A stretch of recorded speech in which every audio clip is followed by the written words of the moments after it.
O que você faria se você fosse uma noiva que tivesse gastado mais de US$ 1 milhão no seu casamento, reservado um hotel resort chiquíssimo para os seus convidados e fosse ficar lá por uma semana e de repente você encontra uma mulher no elevador que você acha que é sua convidada, mas ela diz que não. E quando você pergunta para essa criatura, o que você está fazendo no meu casamento se você não é convidada? E ela te responde que veio até lá para se matar. O que você faria?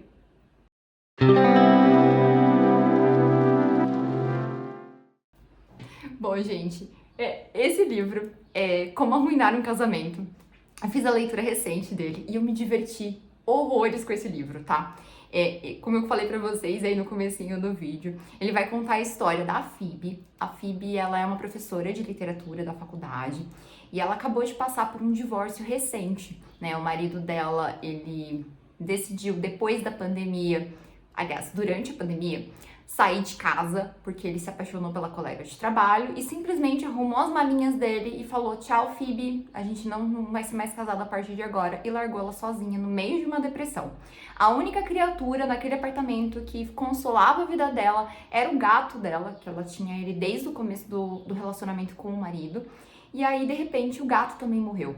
Então, passando por todas essas situações na cabeça, a Phoebe, ela decide que a melhor solução para os problemas dela, para essa situação horrorosa que ela tá vivendo, é ir para um hotel que ela considerou a vida inteira ser um lugar de paz, ser um lugar de tranquilidade, ser um lugar onde ela realmente poderia passar as férias. Ela decidiu que ali seria um bom lugar para ela poder desaparecer. Ela planeja fazer isso tomando os medicamentos do gato e acredita que isso vai ser a melhor solução para a vida dela. Só que aí, gente, quando ela chega no hotel com esse plano maluco, ela vê um monte de gente, né, que ela não faz a menor ideia do que está acontecendo, e todas essas pessoas, elas vieram para o casamento da Layla e do Garrett. Então eles estão lá, tá todo mundo falando de casamento, e parece ser até uma piada de mau gosto, porque ela acabou de deixar um relacionamento, o marido dela acabou de largar ela tá ali com um plano de tirar a própria vida, e ela chega nesse lugar ali, nesse resort, cheio de pessoas ali para celebrar um casamento, celebrar o início de uma vida a dois. Quando ela chega ali, a noiva, a primeira coisa que faz é entregar um presentinho pra ela, diz que a viagem deve ter sido difícil, que deve ter sido muito complicado, mas que agradece a presença. E aí, nessa conversa que ela tá tendo com a noiva, ela acaba descobrindo que a noiva acaba descobrindo que ela tá ali para outros fins, que não é para o casamento dela.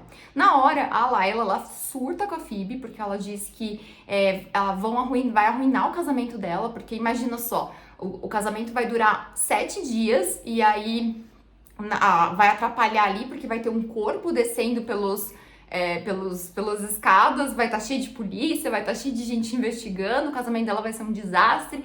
E ela fala pra Phoebe dar uma segurada aí, porque ela não pode perder o casamento, ela não pode arruinar o casamento, porque ela tá investindo US$ 1 milhão, ela já gastou demais, é o casamento da vida dela, e que se a Phoebe continuar com essa maluquice, ela vai ligar pra polícia, ela vai avisar na recepção, enfim, gente. A gente tem uma noiva bem histérica aqui, e uma pessoa com depressão e tendências suicidas. Então, a Phoebe meio que acaba concordando com esse pedido da noiva, né, de aguardar um pouco mais, de adiar esse processo aí de se matar em prol do casamento, para que tudo ocorra bem. Só que aí, gente, é interessante, eu gostei da maneira como que a autora, ela trabalhou esses temas, principalmente esse tema sensível aí de depressão, ansiedade e suicídio, né? A gente sabe que esses temas de saúde mental, eles são bem complicados, e vocês já me viram aqui várias vezes vir aqui falar que algum livro não tratou esse tema com tanta responsabilidade quanto merecia ser tratado. Porém, nesse livro, a gente percebe o quanto a Phoebe estava deprimida, os passos as coisas, na verdade, que levaram ela a tomar essa decisão drástica, e como isso foi sendo solucionado aos poucos na narrativa. Por que acaba acontecendo? A Layla, ela, para garantir também, né, que a Phoebe não faça nenhuma loucura, ela acaba envolvendo a Phoebe em atividades do casamento. Então, mesmo sem querer participar, sem estar lá para o casamento, a Phoebe acaba indiretamente participando desse casamento. Então ela acaba indo com a noiva fazer compras, acaba indo com a noiva em alguns passeios, acaba participando e conhecendo pessoas do casamento. Isso, por um lado, foi muito positivo, porque fez a Phoebe levantar da cama, fez a Phoebe prestar atenção em outras coisas, tirar o foco dela somente da dor que ela estava vivendo e teve uma nova chance de vida, né? Então ela conseguiu socializar com as pessoas ali, conhecer novas histórias, conhecer novos problemas. E ela, em algum determinado momento, ela acaba até sendo madrinha da noiva. Então a gente tem toda essa trajetória aí da personagem ao longo da história, tá? Eu gostei bastante da maneira como foi construído. Eu acho que o final, quando a gente tá na metade do livro, ele fica meio previsível. A gente acredita que vai terminar de uma certa forma, porque tudo nos leva a crer quais serão as escolhas dos personagens a partir de determinado momento, mas eu gostei da maneira como terminou porque me surpreendeu. Não acabou exatamente da maneira que eu estava imaginando que fosse acabar o destino de cada um dos personagens ali, principalmente os personagens do casamento. Eu achei que a história ia para um lado e de repente teve uma reviravolta lá no final e a história acabou indo para outro caminho que eu achei muito mais interessante, porque se tivesse, quando tá assim, na metade do livro, gente, eu fiquei um pouco decepcionada, porque eu falei, eu não acredito que a história vai acabar dessa forma e que os problemas vão ser magicamente resolvido, sabe? Eu tava um pouco decepcionada, assim, na metade do livro, mas aí eu insisti na leitura e eu vi que da metade pra frente, até o final, muitas coisas aconteceram ali e o final, ele não foi aquele que eu imaginei para os personagens ali. Então, cada um teve um destino diferente do que eu tinha pensado e eu acho que foi muito mais coerente com a história e, principalmente, eu acho que a autora teve bastante responsabilidade de tratar de doenças mentais e, principalmente, de suicídio, tá? Que é um problema aí seríssimo que a gente vê que nem sempre a literatura consegue trazer com sensibilidade e, principalmente, com responsabilidade. Claro que se você já passou por isso, ou tá passando por isso, ou tem algum problema de depressão que tá muito grave, talvez a leitura desse livro não seja um momento pra você, tá? Mas eu acho que, de qualquer maneira, esse assunto foi trabalhado com responsabilidade, foi trabalhado com a sutileza que precisa ser trabalhado, né? E um pouco de empatia também pelos personagens e pelas pessoas que estão passando na vida real por esses tipos de problema.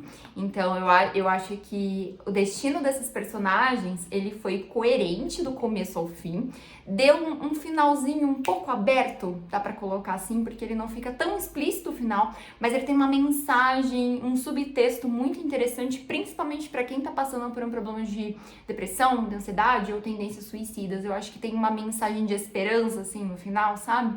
Que eu acho que foi muito interessante. Então, eu gostei muito da escrita da autora, também foi um livro que eu entrei pra ler, assim, sem grandes expectativas, mas que ele também foi surpreendente pra mim do começo ao fim. Então, se você quer uma leitura de romance leve, divertida e que ao mesmo tempo trabalha aí alguns temas mais tabus, mais problemáticos, mais sensíveis, eu acho que esse livro pode funcionar bastante pra você, tá? Pra mim foi um 4 estrelas, tirei uma estrela aí porque eu acho que tem algumas coisinhas ali na narrativa que me incomodaram um pouco, mas nada grave, tá? Nada assim que seja um livro horroroso. Muito pelo contrário, eu dei 4 estrelas pra esse livro. Então eu acho que ele é um livro que me surpreendeu, tá? Ele é bobinho em algumas situações, mas é um livro que me surpreendeu bastante, que eu gostei bastante dessa leitura. Então é isso, tá, gente? Se vocês têm mais indicações de livros de romance, tem mais de indicações de livros que eu deveria ler esse ano, deixe aqui nos comentários para fazer uma curadoria das indicações de vocês e tentar incluir aí na minha lista de leituras para 2026. Então é isso, gente. Um super beijo e até o próximo vídeo.